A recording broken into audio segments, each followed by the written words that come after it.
There's always some good things and bad things about being self-employed. And the good thing is, I'm my own boss. And as long as I do what needs to be done, the important stuff, you know, get the cows milked every day, fed, cows taken care of, I can do whatever else I want. If I don't want to do nothing, I can go sit in the house all day. But the bad side is that I'm also the low man on the pole. I'm the peon, the pissant. I'm my own little bitch. And even though I get to do the gravy jobs, I gotta do the pain in the ass jobs. And I gotta go down in there. It's a septic tank for the milk house. And that box right there, with the hole in it, you can see it, it's supposed to be on that pipe over there. Now, I don't know how the hell it came off, but it did. It's what they call a flout. And the way this system works, it's a 2-tank system. You got this one here, it's a 1,000-gallon tank. This is a settling tank. Everything drains into this tank here. And the milk solids and the manure solids and everything settle out. And that pipe there, that's what they call, I think it's called a Zabo filter, or Zebo. And it's just a perforated pipe that keeps the solids from going in the other tank, and you got to clean that out every once in a while. But after it drains from this tank, it comes over to this one, and this is a 1,500-gallon tank. And the way that box works, that pipe floats with it. And when the tank gets full, that box floods, drops down, and it discharges. And it's designed to discharge roughly about once a week, the way it's been sized. And then it goes down through a pipe underground here to this spreader pipe down here.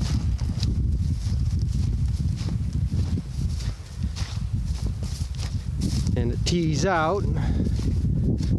It's a pipe from end to end. Goes from that fence line there over them poles. Is roughly 96 feet.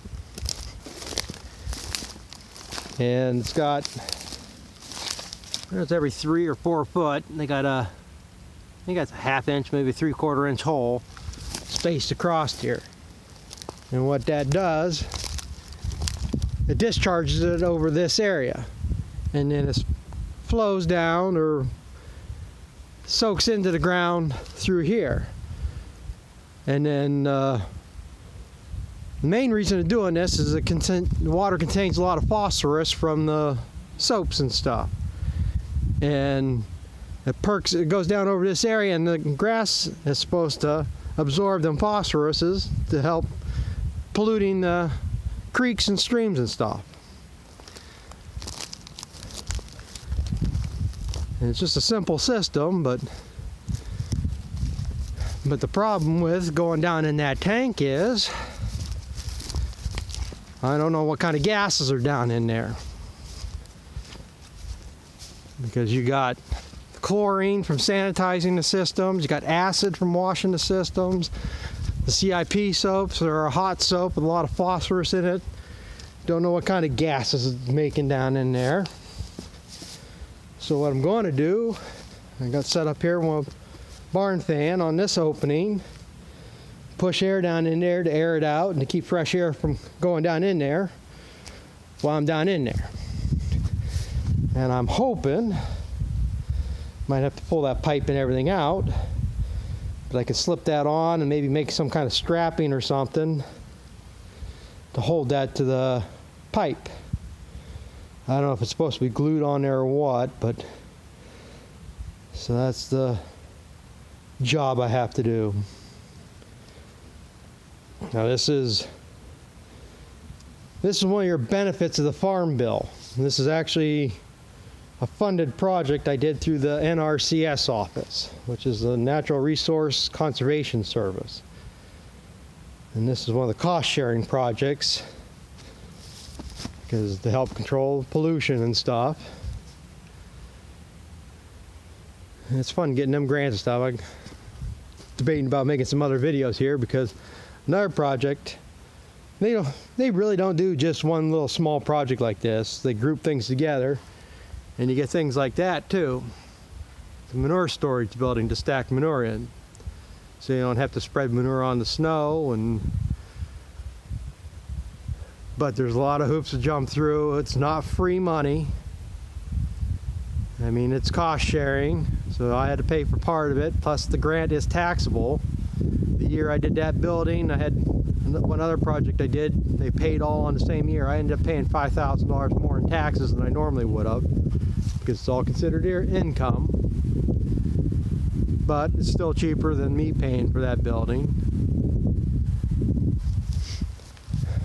But like I say, being the top guy, you're also the bottom guy. Now this hasn't worked for a couple of years. I don't know what's been going on. That box has been on there, but it wouldn't discharge on its own. So once a week I'd come out here. I got a board here that would push that pipe down, and it would go down, drain out, and it's fine. And it won't flood, because even though that box is at the top, the water can still get into it, and it'll trickle out if it gets over full, instead of just completely discharging. But so I don't know what the hell's wrong with that, why it wouldn't discharge on its own here for the last couple of years. But yeah, like I say, I ain't looking forward to doing this, but I guess get down in there and see what I find. Well, this is a flout. And that connects onto a T in the bottom of the tank, and that flexes up and down to allow this to float. And, you know, it says tail weights there. You know what the neat weight's the bottom of it for, but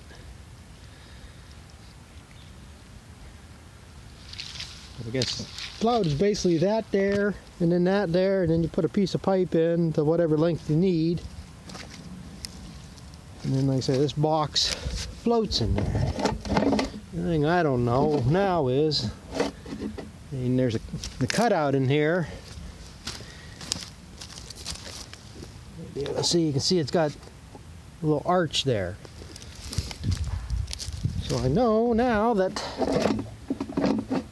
it should be at least to there, but I can't remember. Might need to set down to that collar. Well, there's a ridge there, so that must have been, I bet that's right where it's supposed to be, right there, because there's just a little bit of an indent. I bet that's from this rud in there. I ain't sure how it's been fastened. There's no, as loose as that fitting on there, it can't be glued. So I think all I need to do with this, I think I'm going to get some self-tapping screws. Put one here and one here. And flip it over and put two on the back side. And that should be good to go. Climb back down in that damn pit and put it back on. Yeah, you can see that T down there at the bottom. That's where that hooks on. Well, that's the other good thing. Found out I got a hole in my boot too.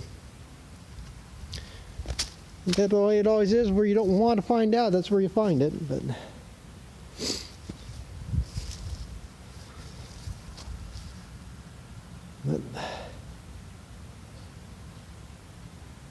yeah, like I say, I think that's all I need to do. Just put some zip screws in that and screw it back on.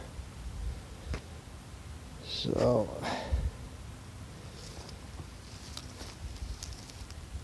be fun to videotape something down in there, but I ain't gonna risk dropping my phone down in that slop either and find it. Even though I got one of these military spec phones, it's good for being underwater. I mean, I've dropped this, well, not this phone, the previous phone I had the same one, but I've dropped it in on the manure alley in the barn, right in the deepest. I mean, the phone was completely covered. Took it in the milk house, put it under the faucet, washed it off, and it was good to go. But I ain't gonna risk it. But like I said, I thought I'd just give people a little bit of idea on this. So I guess I'll end this video here, and I'll talk to you next time I make one.